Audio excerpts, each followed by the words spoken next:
cristianismo é uma potestade política que venceu o Império Romano, é a continuidade religiosa do Império Romano, é o Santo e Sacro Império Romano até o dia de hoje.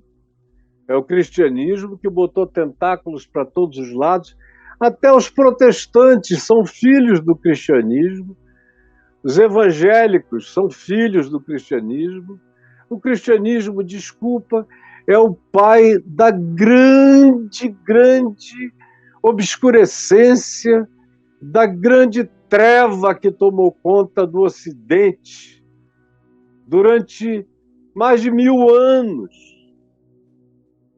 Os islâmicos vieram cheios de matemática, de geometria, de arte, de cálculos físicos, querendo desenvolver as arquiteturas melhor do que a dos romanos, e engenharia, e astronomia, estudos os mais diversos de medicina.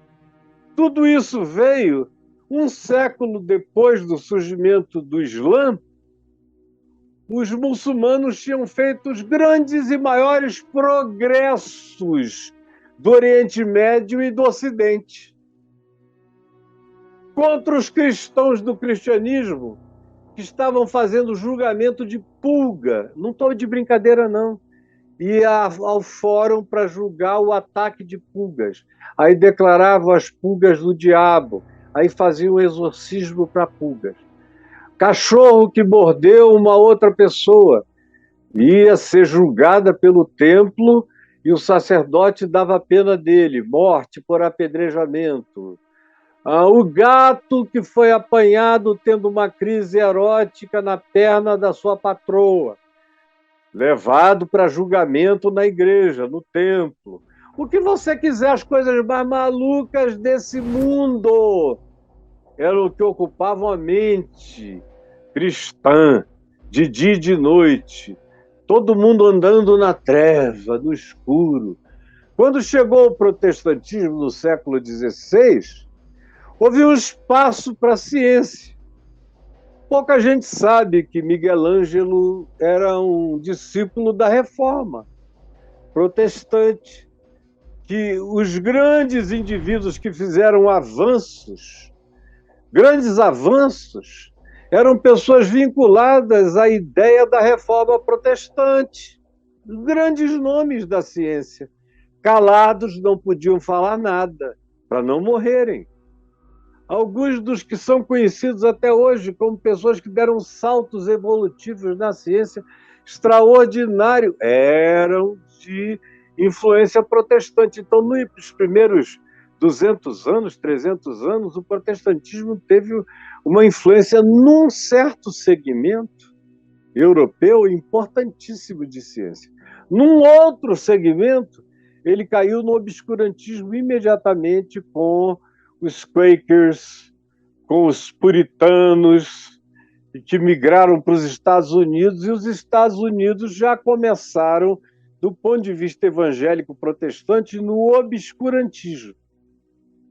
Por incrível que pareça, o que salvou o protestantismo americano do obscurantismo puritano, por incrível que pareça, foi a maçonaria, porque eram protestantes maçons, e a maçonaria era mais aberta.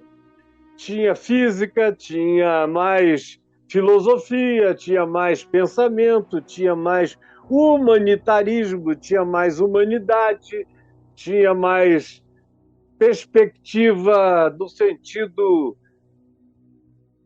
eco-orgânico do todo humano.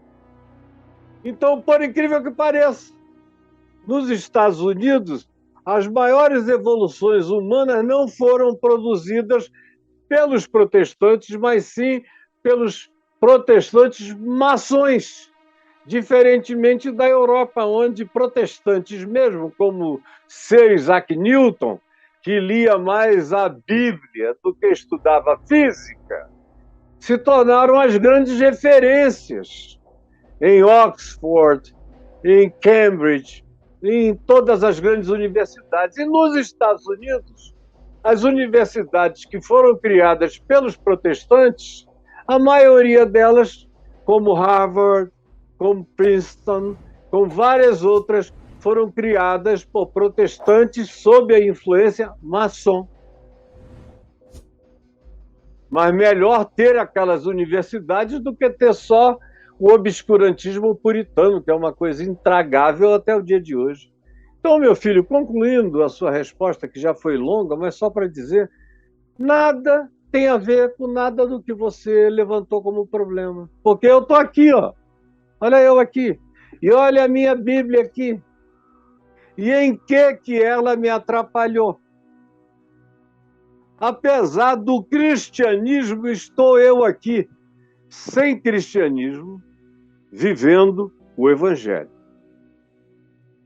Cada dia tem menos cristianismo em mim. E todo dia tem mais Evangelho. Eu não vivo o cristianismo.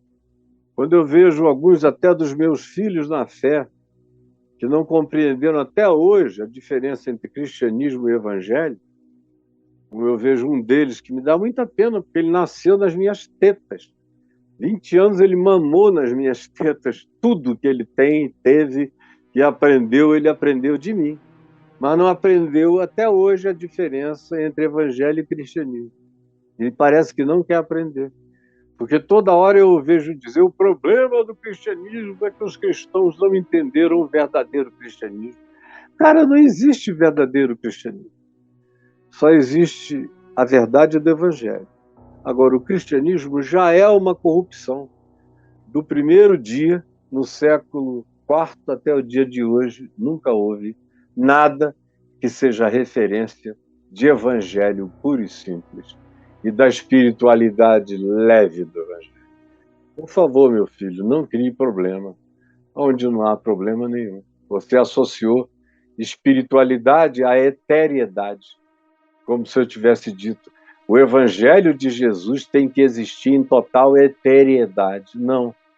Eu falei que o evangelho de Jesus é total espiritualidade e não uma religião de ritos, de regras, de hierarquias, de donos, de sedes, de nada disso. Ele não foi durante 4 séculos. Ele virou essa outra coisa depois, a tal ponto que hoje a gente nem acredita mais que é possível viver só do Evangelho, da espiritualidade de Cristo, se congregando com gente boa de Deus, quando faz bem, e identificando a sua igreja no mundo. A minha igreja não se reúne num lugar, ela se reúne na terra e nos céus. Porque eu tenho igreja de Cristo na terra e tenho igreja de Cristo nos céus. E eu tenho comunhão com a igreja de Cristo na terra, que não está presa nem confinada a nenhum prédio e a nenhum grupo religioso, e tenho comunhão com a igreja dos santos e dos primogênitos arrolados nos céus, dos quais eu faço parte antecipadamente, vivendo essa espiritualidade, que é a coisa mais linda do mundo e mais parecida com Jesus. E eu quero morrer à cara de Jesus.